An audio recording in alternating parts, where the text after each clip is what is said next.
As far back as I can remember, I always wanted to be a gangster.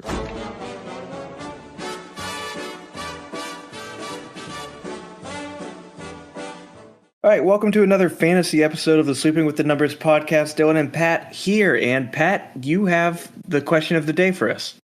Yeah, I think that's something that's been the hot topic in the sports world outside of the two pretty good defensemen who tried to get released today. Stephon Gilmore ended up going to the Panthers in a trade. But the question I have for you is, of all the quarterback drama that we've seen so far in the year, which one is the most intriguing to you and why? Yeah, so of course there's a few standouts here. The one that I think is probably the most intriguing is what's going on in San Francisco. One, because San Francisco traded up for Trey Lance to begin with to the number 2 spot. So they obviously wanted him. So when they took him, everyone kind of thought, okay, well, Jimmy's going to get traded. They're going to cut Jimmy. He won't be the starter. Trey's going to be starter day one. That did not happen. Jimmy Garoppolo has been the starter since week 1, and he's looked pretty good. I don't know if they've been trying to show him off to try to get a trade, but I think everyone knew a cut was not going to happen just because of how expensive he would be, and if you're going to be paying that guy the money, he might as well be on your roster. So now the situation comes where Jimmy gets injured, Trey Lance comes in, doesn't look, great as far as a actual football perspective, but looked fantastic for fantasy.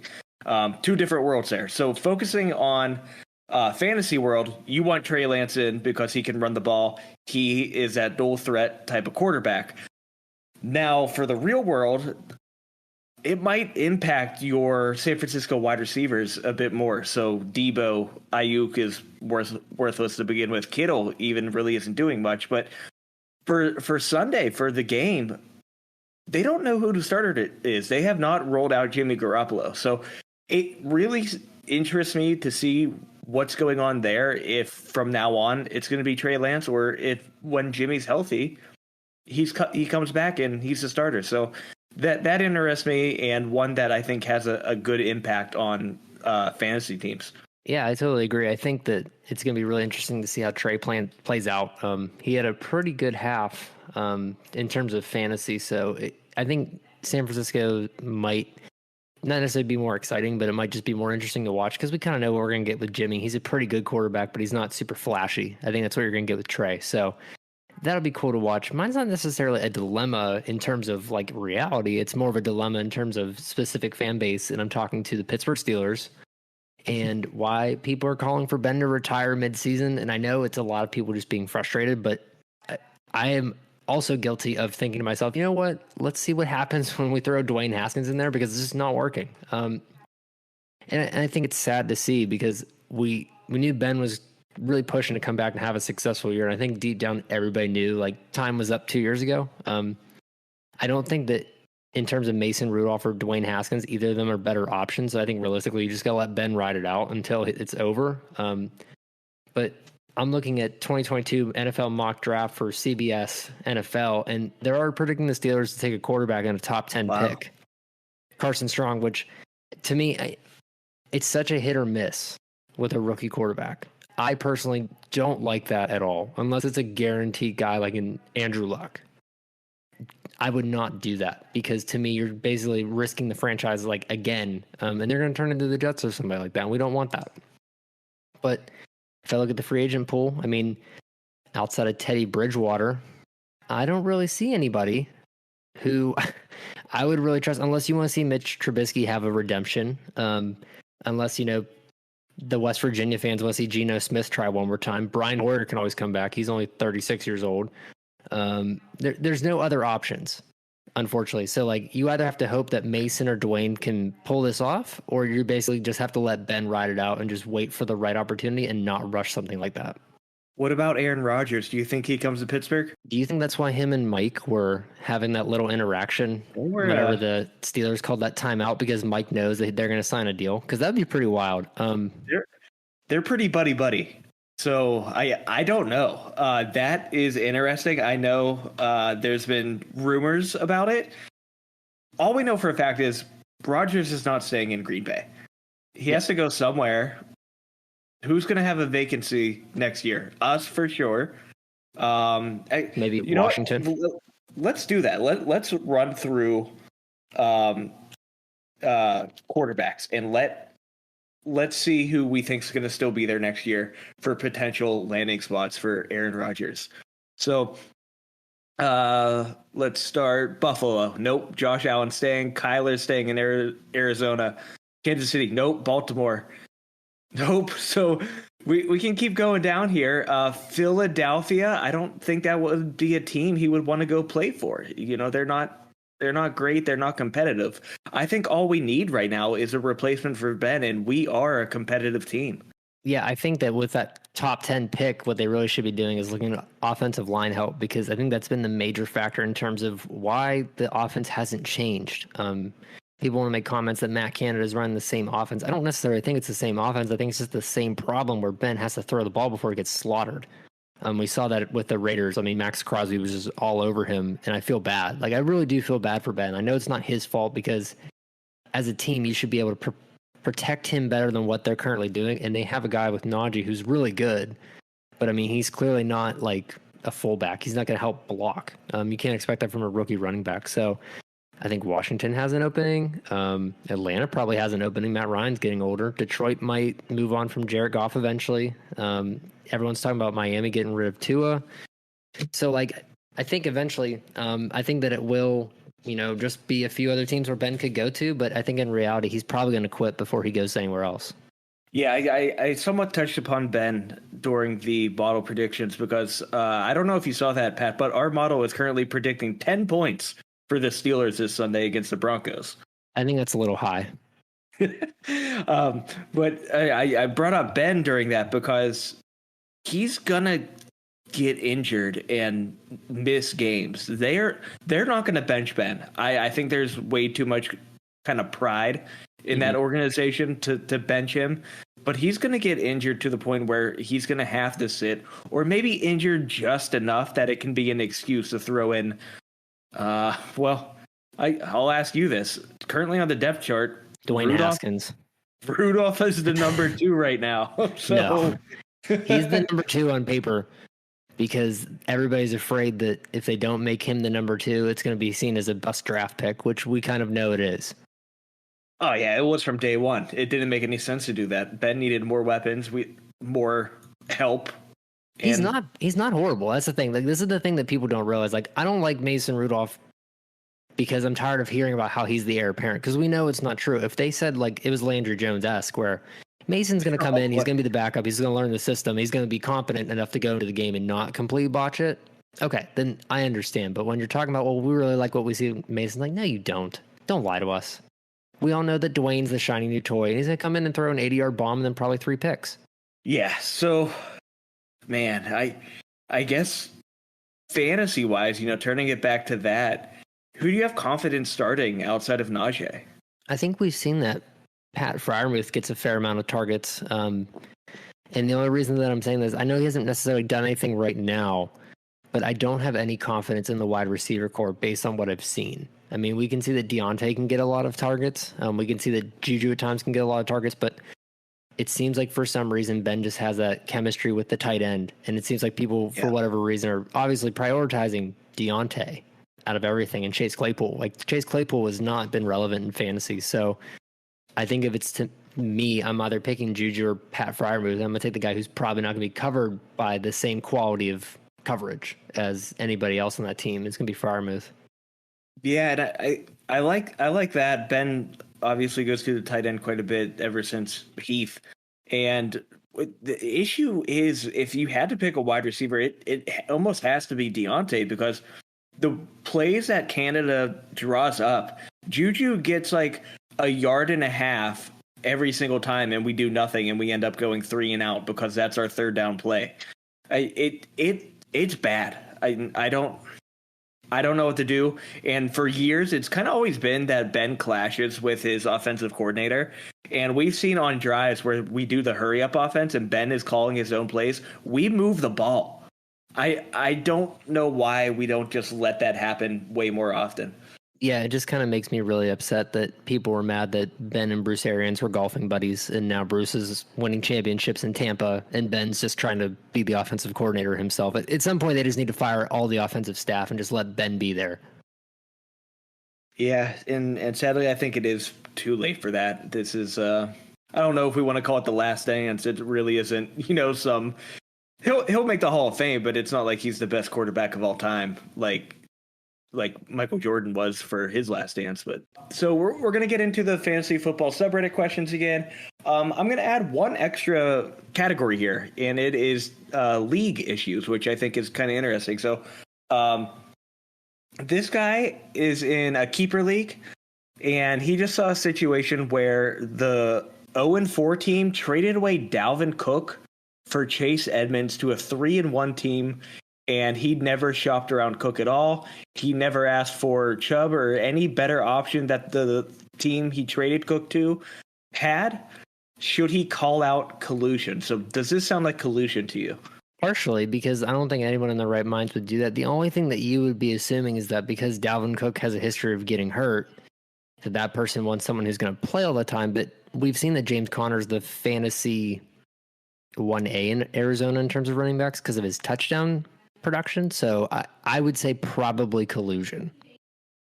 Yeah, and if I'm commissioner here, I don't like vetoing trades. I almost never do. There has to be a really good reason for that. We let pretty much anything through because I think people should be able to make their own decisions. And our league mates, at least in our keeper league, are damn solid, and we really don't have issues.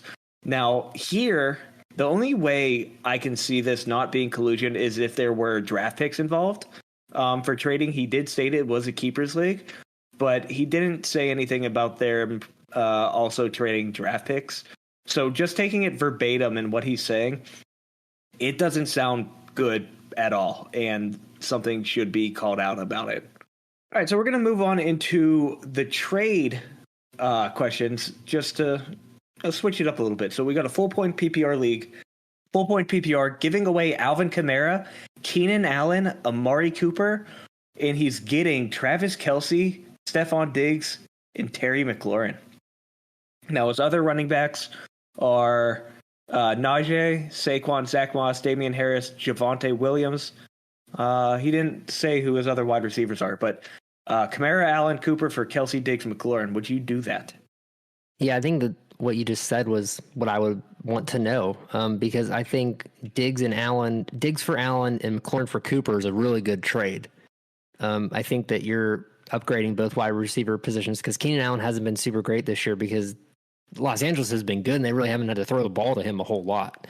Amari Cooper's been good, but I don't trust him in terms of fantasy consistency. I think you're getting two high volume guys where Stephon Diggs hasn't really been doing as hot, but I think the Bills are heating up, and Terry McLaurin's a volume machine. So those parts I like.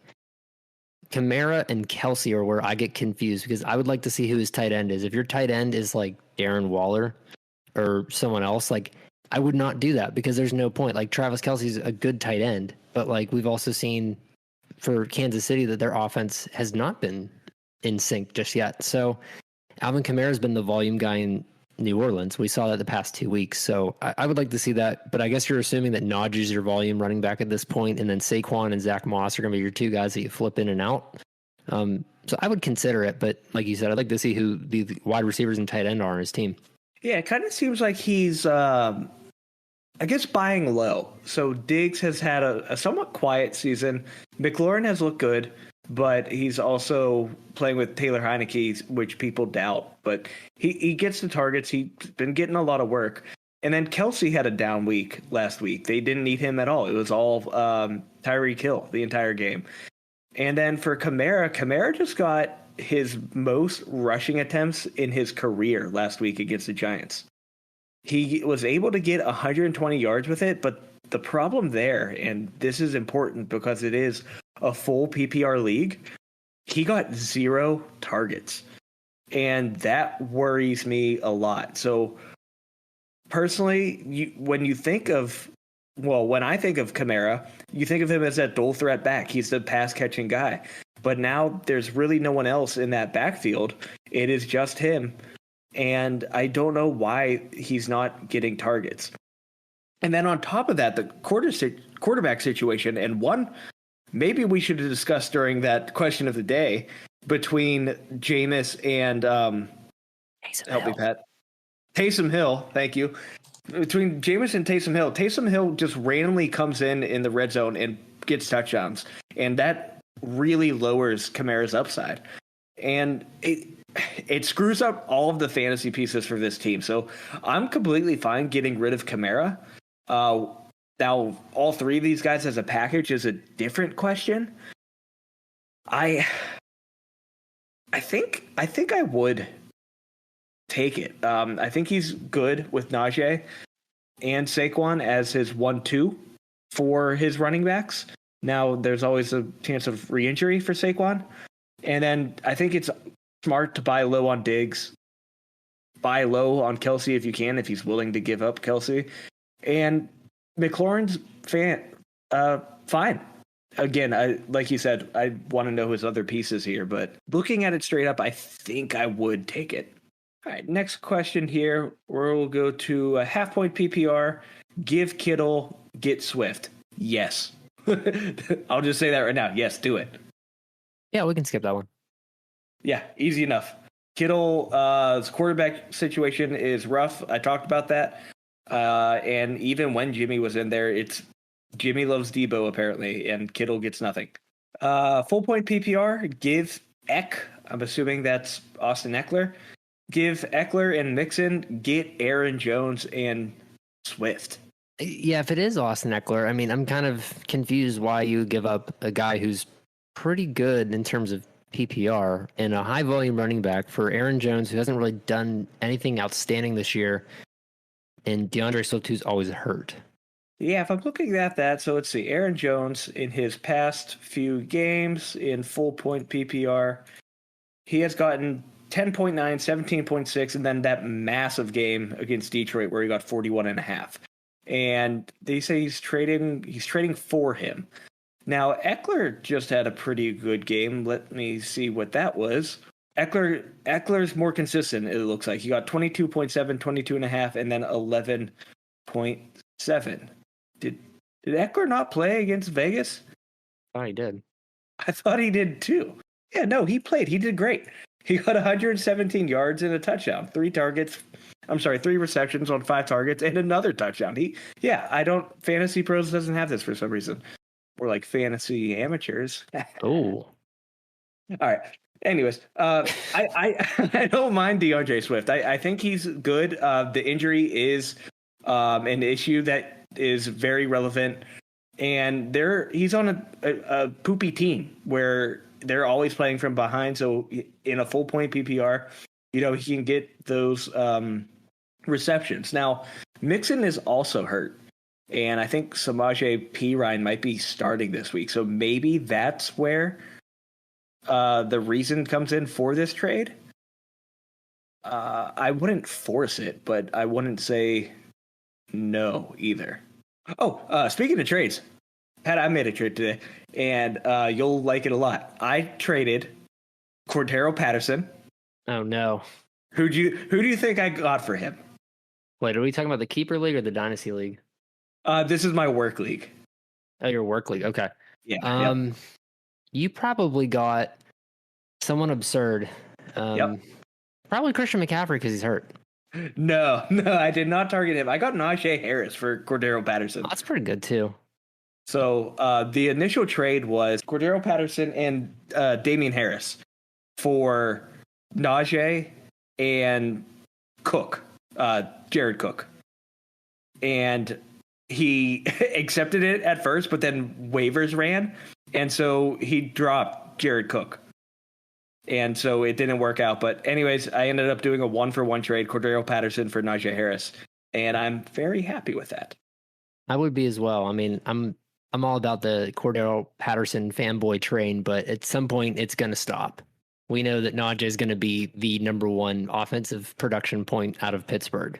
Yeah, the only points. And if we're losing, like I was saying with Swift, he's going to get those dump down passes because we don't pass farther than 3 yards at a time. So another half-point PPR. He got offered CeeDee Lamb, who's been kind of down the past few weeks, for Thielen. Would you take that? I think I would, because I think with CeeDee Lamb, you're really looking at that rebound.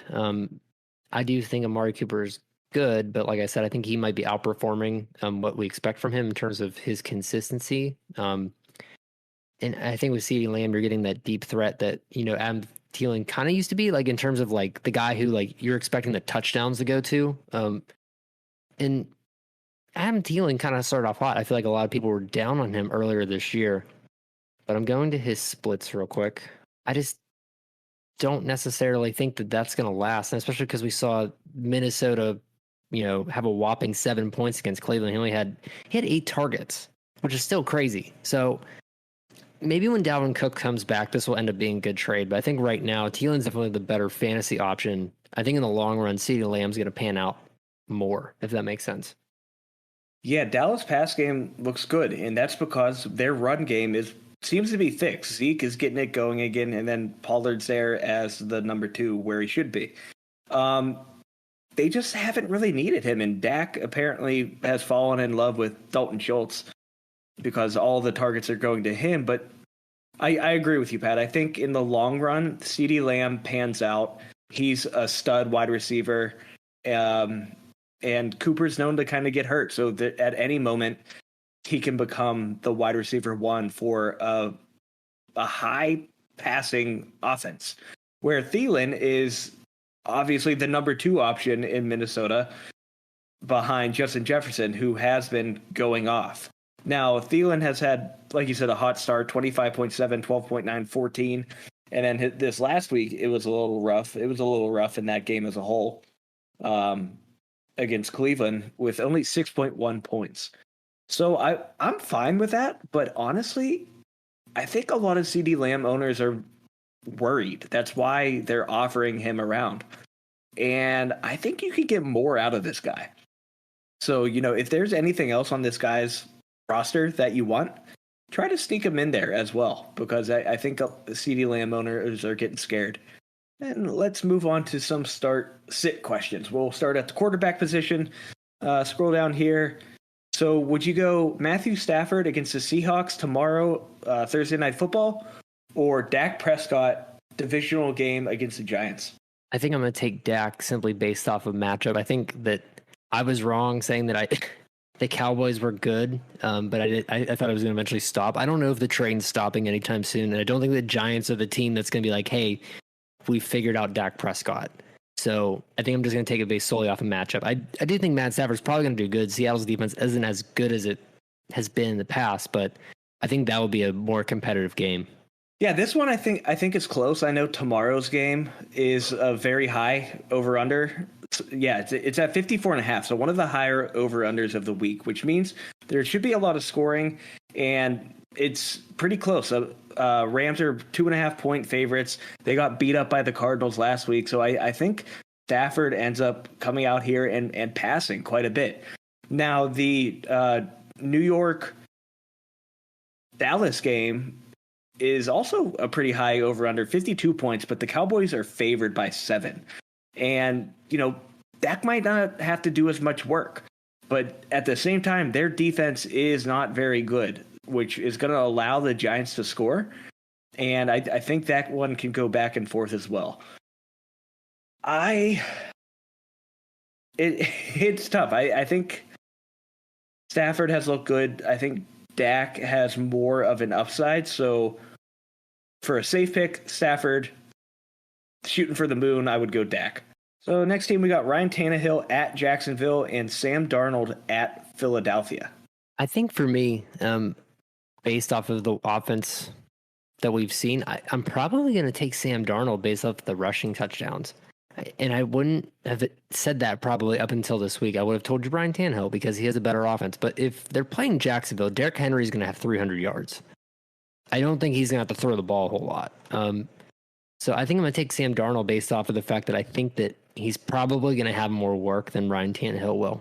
Yeah, Tannehill has not really looked great, and I haven't looked yet, but Pat, you and Alex will talk about it on Saturday if Julio Jones and A.J. Brown will be back to give Tannehill back some of his weapons. I would go Sam Darnold as well for the exact reasons you said. He gets to passing yards. He's had over 300 in all three of his past three games, most of that going to DJ Moore. And he's been rushing in touchdowns. He doesn't get a ton of yards, but in his past two games, he's gotten 2 touchdowns apiece. So I think Darnold is a safe play, and he'll be good to go.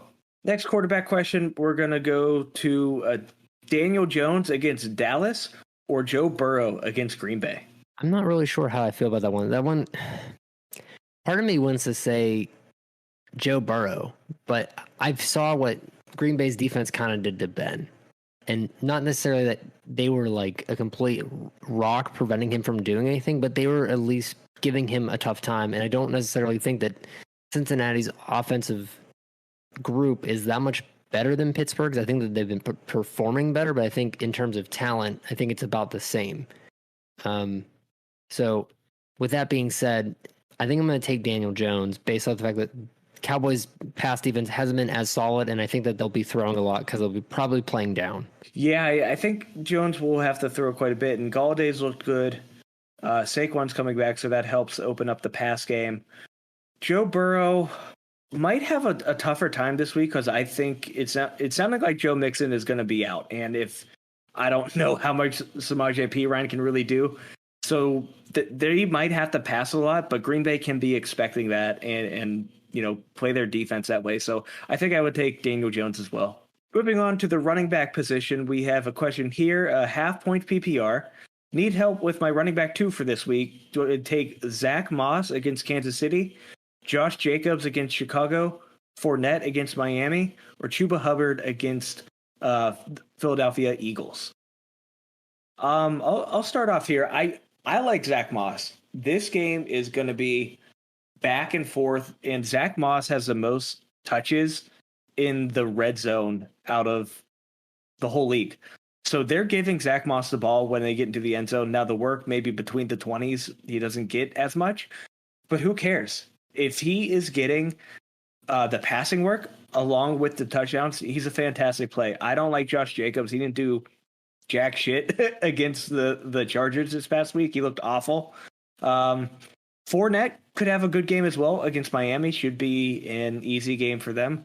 Chuba, I haven't been super impressed with. It's really DJ Moore and no one else there in Carolina besides Darnold.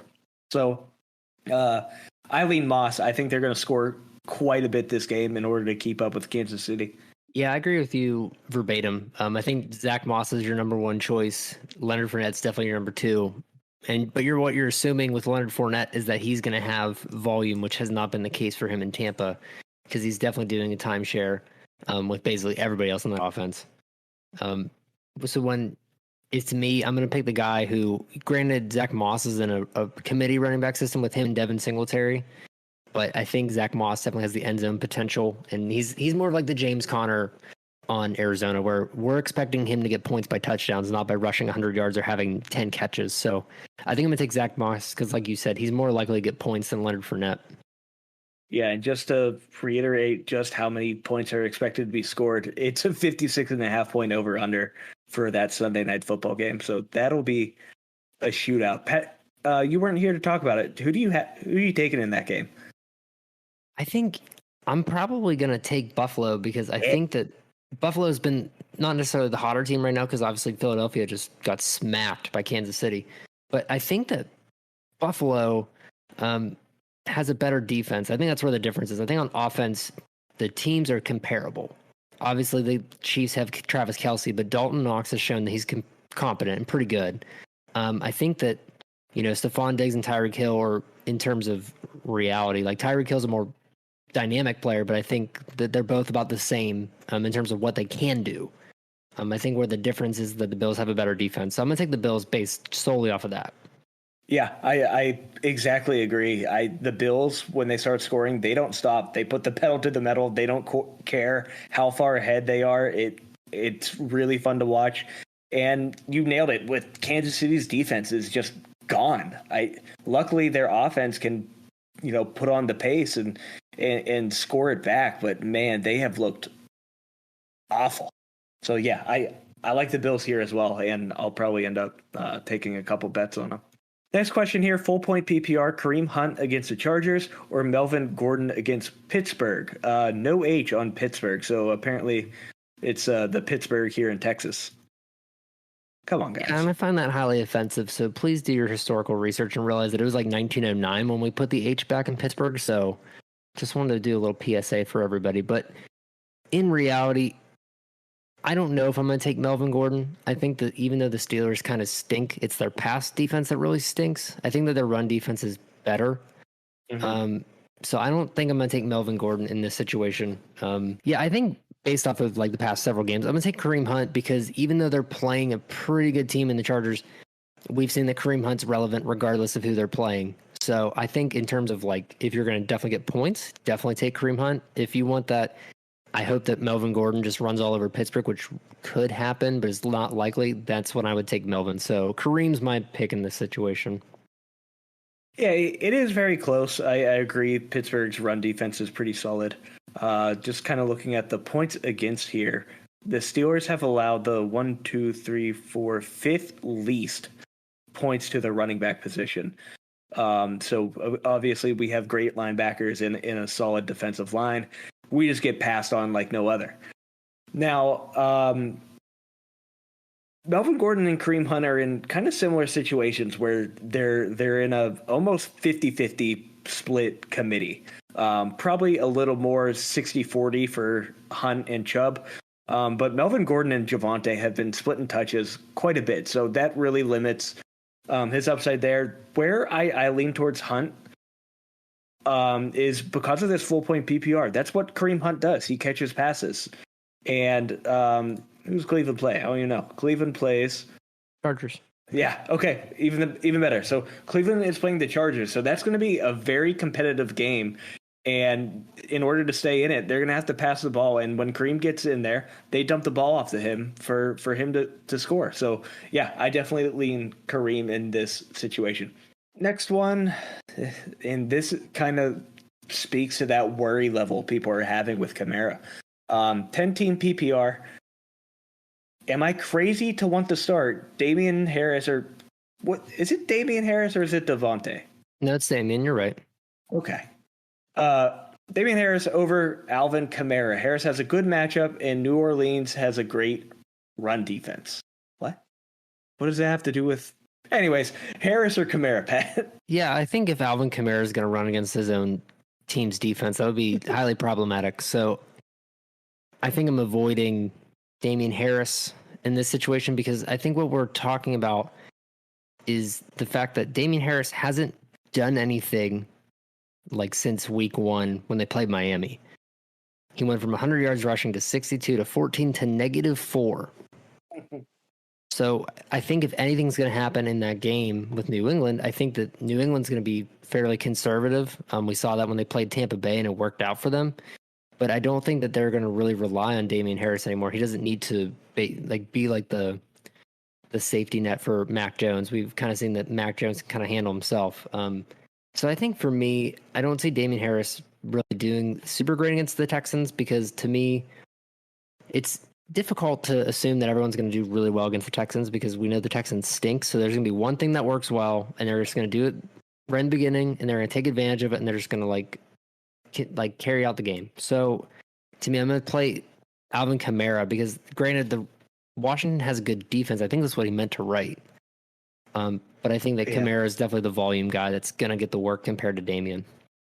Yeah, the New England's O-line has not looked very good. Harris has not looked good. Bolden is kind of getting that James White workload, and that's where the value is on that team. So I'm not starting Harris, and you don't sit Kamara. I understand.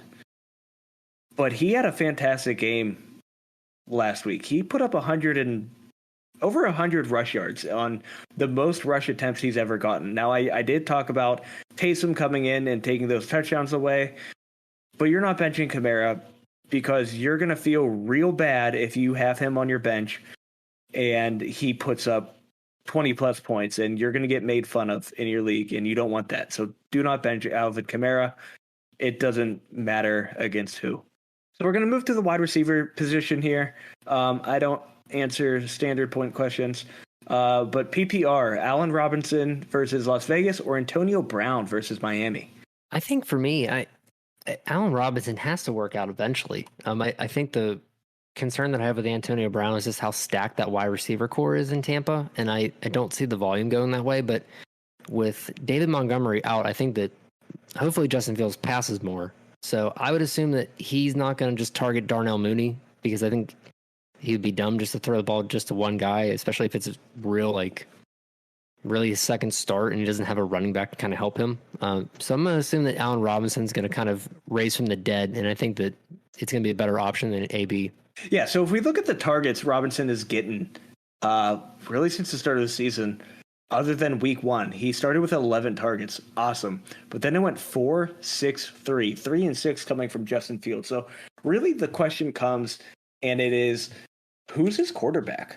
I really don't know the answer to that question, but maybe you and Alex will talk about that on the injury report. But if it is Justin Fields, I'm not starting Allen Robinson if you have a better option. And I think this guy does at the moment with Antonio Brown. He looked good against New England. He wasn't injured. If you recall, he was on the COVID list because it's Antonio Brown. Of course he was. He came back. He was healthy. And in any type of PPR, I think AB would be the play here. Okay, another half-point PPR question for a wide receiver 2 position. Antonio Brown against the Dolphins, Tyler Boyd against the Packers, Sterling Shepard at the Cowboys, or Robert Woods, which is tomorrow, Thursday, against Seattle. I think for me, I'm wondering if Sterling Shepard's actually going to play. And we can talk about that on the injury show for sure. Because I think that matters. He didn't practice today, which is Wednesday. So I would watch out for that, because I think of the guys, I'm looking at him just based off what he's done so far this year. I think by the time people are listening to this, Robert Woods will have a good game. I don't know if he'll, have a blowout game. We saw that Cooper didn't really do much last week. So it's kind of going to be, flip-flopping, in my opinion, towards the end of the year, whether or not Robert Woods is number 1, Cooper Kupp's number 1. Is Darrell Henderson just going to run the ball everywhere? So we'll see what that offense really turns out to be. But I think the guy that I'm looking for, as long as he's not hurt, is Sterling. I don't know Sterling's status either. Woods, McVay said he wanted to get him involved in, hey, McVay, you can do that. You're the coach. But Boyd is one that does interest me, especially if Higgins is still out. I believe he is back, but Boyd has looked great during his time as maybe the 1A or 1B behind or ahead of Chase with Higgins out. So if Higgins is out, I like Boyd actually for a half-point PPR. If he is in, then I think I lean towards Antonio Brown here again, just because I think in any form of PPR he has a safe floor, whereas Robert Woods, again, we're hoping he has a good game tomorrow, but it hasn't been shown quite yet. We're going to finish it out here with one more question, and it is going to be, who's the lucky person? It's going to be, all right, need 3. Okay, so we'll end it with a big one here. So need 3 for a 12-man full point PPR. DeAndre Hopkins against San Francisco, DK Metcalf against the Rams. That is the Thursday night game. Corey Davis at Atlanta. Hollywood Brown against the Colts on Monday Night Football, or AJ Green against San Francisco. I'll go on this one first, Pat, because I think the first 2 at least are pretty easy for me. You're not benching Hopkins, and you're not benching DK.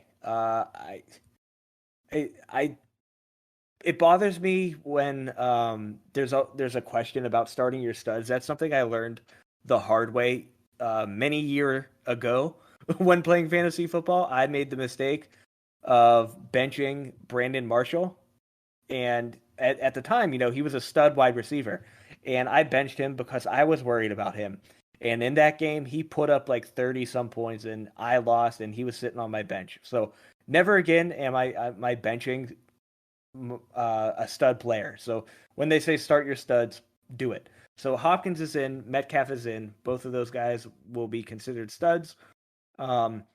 As for the third guy here, now full point PPR, I do like Corey Davis. I think he has a good matchup against the Falcons. It should be a somewhat closer one, and one that they have to crawl back from. And Corey Davis is the guy who gets the ball. Now Hollywood is very hit and miss. In more than one way, he drops the ball, and he's not really a PPR guy. He's more of that deep ball threat guy. And AJ Green, it's just funny. He's had 2 good games in a row. I like him, but I can't see myself starting him over any of the other guys here. So Hopkins, Metcalf, Davis for me. I agree with the first two and what you said. You can't bench Hopkins or Metcalf. That's just, illogical. I think where I'm going to differ is I'm going to take Hollywood Brown. And I know what you said, that granted he's PPR, so like his stats are not really going to be as consistent as maybe Corey Davis. But in the 4 games that Hollywood's played, his reception totals the past 2 weeks have gone down. He had 6 and 6 for Vegas and Kansas City.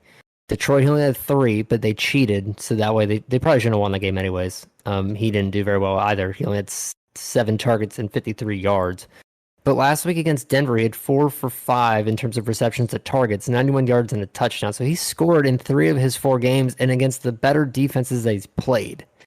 So to me, I'm going to take Hollywood because I'm assuming that in this game where they play the Colts, they're going to throw a good bit because I do think the Colts are a good team, not a great team. But I'd like to see Hollywood get another touchdown. And I think that what I've seen with Corey Davis is that now that Jamison Crowder's back, I'm not necessarily banking on the volume anymore. So I think I'm going to take Hollywood based off the upside versus Corey Davis, who should get more volume, but I don't necessarily think it's going to pan out. Yeah, that's completely fair.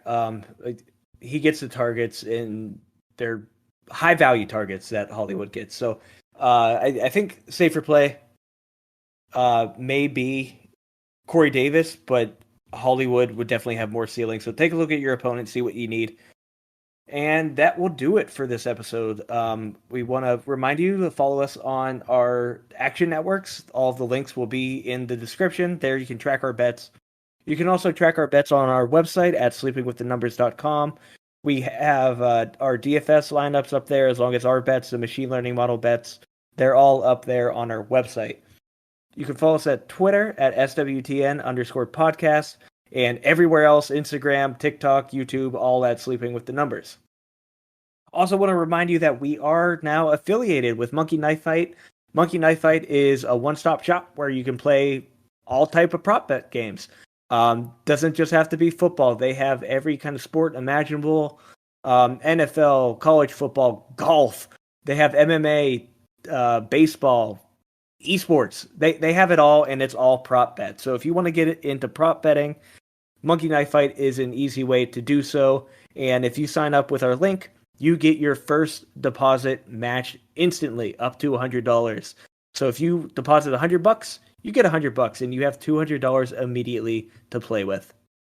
Yeah, and I want to remind you of our second affiliate, which is BarkBox. Now, this is something that I currently have on order for my dog. It's a subscription box that comes monthly, and they provide dog toys, dog treats, the whole 9 yards. And what I actually did this month is I saw what her box was going to be up front, and I noticed that they have these additional things for November for Thanksgiving, and they have a turkey shaped like a football. And I had to have it because I think it's going to be perfect for our puppy picks, which you need to check out on our social, because my dog Scout's 9-1. She made a mistake. She picked the Patriots thinking that field goal was going to go in, and I feel bad for her, but she's going to rebound herself, and she'll be 12-1 by the end of the week. But BarkBox is great because it's for dogs of all shapes and sizes. You can do the soft toys. If you have a dog like mine who's a pit bull mix, you can get Super Chewer so she can't destroy it as quickly. And everything that they send is from the United States, so it's really good, high-quality stuff. It's better than what you get at Target, although they do start selling Bark products at Target now. So if you do buy anything like that at the store, buy the Bark products because they're definitely higher quality, and it's going to be